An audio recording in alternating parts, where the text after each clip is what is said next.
Typically, I see individuals from the age of 12 to 17. We have had children who are 8, 9, 10 years old who have been trafficked as well.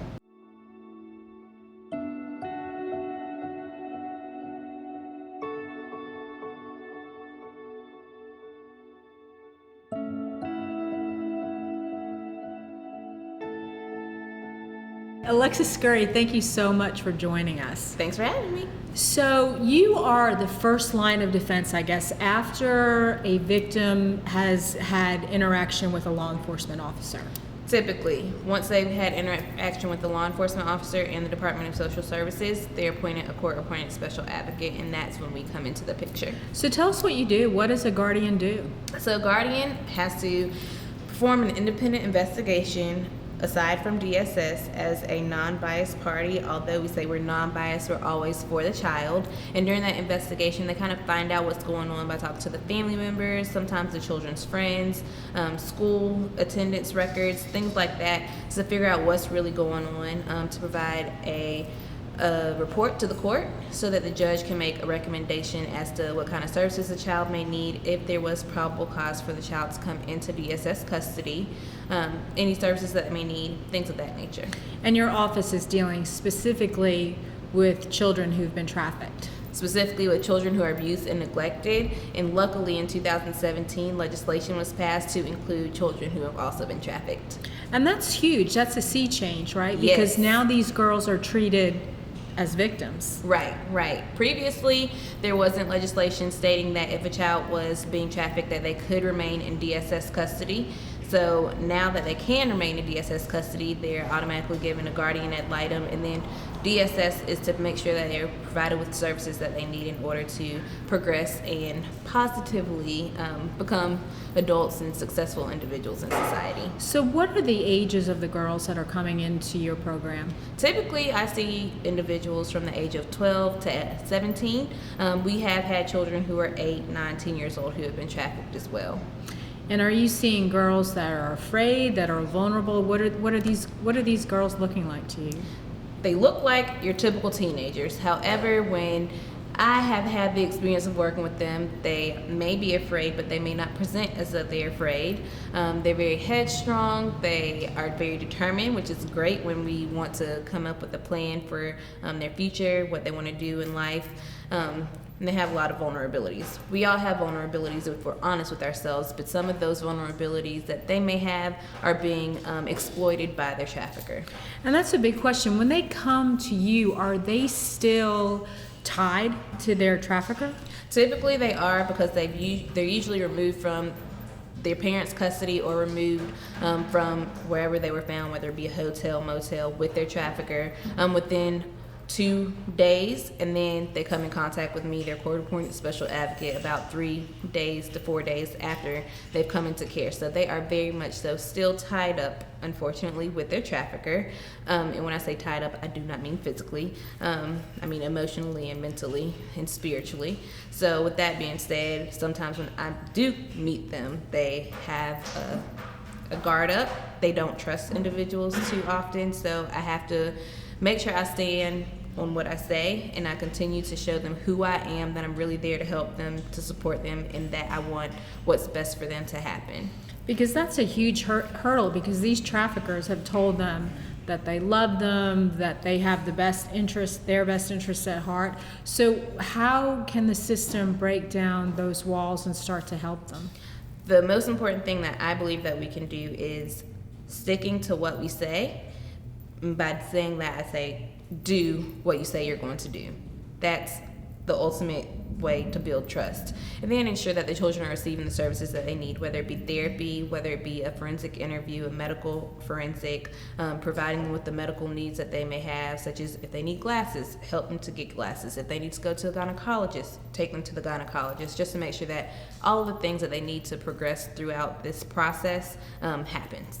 So under your supervision, then, they're either put into a group home or they're with foster parents? Yes, and there have been instances where children have been returned home, so therefore they wouldn't be in DSS custody, but they're still provided with a guardian ad litem if they're in the family preservation program. And do you feel like you're seeing, well, first of all, how long are they typically with you in the system? It varies. It depends if the parents have to complete services, if their trafficker has been incarcerated, if they have progressed positively themselves through the process that they're in terms of the group home, because sometimes group homes have different levels. And so if they've reached the level, like for instance level 5, they've graduated from that level, and if their family has a safety and parameters set up for them to return home, they can. So it really varies. Sometimes the child can be in care for 3 months, and then they may be returned home with monitoring. Sometimes they'll be in DSS custody for 7 years. It really varies. Is it hard? Do you have a lot of success stories? We actually do have a lot of success stories, thankfully. But it's really difficult to focus on the success stories when you know that you have children who, I don't want to say have fallen through the cracks, but who haven't received the information or received the services that they actually need to progress. And how do you get them those services? We actually have them court ordered. So for instance, a judge will say the child is court ordered to go to therapy, see a psychologist, ensure they're in online schooling. And as a guardian at Litem, I can contact their therapist, I can contact their psychologist, I can contact the school to ensure that they're actually fulfilling all of the needs and requirements that are in the court order. And if they're not, we can present it to a judge, and then DSS would be in contempt of court. But you need help, right? Yes, we always need help. We always need guardians to not only help represent the best interests of children who are being trafficked, but also children who are abused and neglected. What's the biggest change you've seen in the last 3 years? I would say the biggest change that I've seen, actually have 2 big changes. They both kind of are the same weight, if you ask. So I would say 1, the legislation that allows children to come into DSS custody if they have been trafficked, even if it wasn't a parent or guardian who was trafficking them. And then 2, the education and awareness has increased tremendously because of individuals like Jen and Heather from Lighthouse for Life, myself and the task forces around the state, just to shine light as to what's happening, how it's happening, where it's happening, so that we can dispel all of the myths that currently exist. And lastly, what is the biggest myth? What do you want parents out there to know? If you could bring parents into this room with young daughters and you had 30 seconds, what do you want them to know? I want you to know, 1, that it can happen to your daughter or your son. I want you to know, 2, that you need to monitor your children's technological devices, iPads, tablets, laptops, cell phones. Monitor everything, because that's the gateway for most traffickers to get into the eyes, ears, head, anywhere with your child. So monitor their technological devices. And is who that they're what you talking see to. most often? Do you see it through social media? Social media, and sometimes a boyfriend or girlfriend that they may have met at school, they may have met on the street, they may have met at a party, things like that. So it's someone they know. Yes, typically.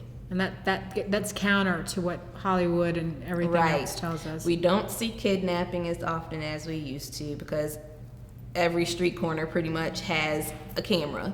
Every house now has a Ring doorbell. A lot of vehicles have cameras in their cars, so we can see what's going on around us. So kidnapping is kind of a old myth now. Not to say it's not happening. I would just assume that it's not happening as often as it used to happen. So be careful of the person in your midst. Right. Alexis Scurry, thank you. Thank you for having me.